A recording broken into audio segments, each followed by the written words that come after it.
আজকে মা ছুটে বেড়াচ্ছে, কেন জানেন? নার্সারি যাবে তো। চললো ট্রেন ধরতে নার্সারির উদ্দেশ্যে। এই যে পৌঁছে গেছি শ্রীরামপুর স্টেশনে। তো একটু ভাবলাম চাটা খেয়েই নি, তারপরে নার্সারিটাই যাব। তো যা ভাবনা সেরকম কাজ। তো এখানে এই দোকানটা দেখুন, শ্রীরামপুর স্টেশনে সামনে দোকানটাতে সব কিছুই পাওয়া যায়। খেয়ে নিলাম আমরা একটু টুকটাক চাটা, হ্যাঁ, নিয়ে নাস্তা টাস্তা করে বেরিয়ে পড়লাম নার্সারির উদ্দেশ্যে। এই যে শ্রীরামপুরের এই নার্সারিতে চলে গেলাম। দেখুন কি সুন্দর নার্সারিটা। আর কি কি নিয়েছি সেগুলো তো পরের ভিডিওতে আসবে। প্রচুর গাছ নিয়েছে, আর মানে কিছু বলার নেই। আর সব মা ফলের গাছ ফুলের গাছ তুলে ফেলেছে, সব সব আপনাদেরকে কালকে দেখাবো। তা আজকে শুধু নার্সারিটা ঘুরে নিন, কি বিশাল নার্সারি।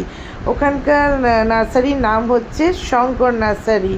আর ফুলবাড়ি বলে অনেকেই চিনবেন রেস্টুরেন্ট, ভেতরেই আবার রেস্টুরেন্ট আছে।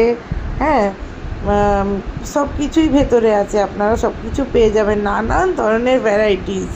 দেখেছেন বোগেনভেলিয়াগুলো কি দারুণ দারুণ, আর মানে চোখ ফিরানো যাচ্ছে না, এত সুন্দর।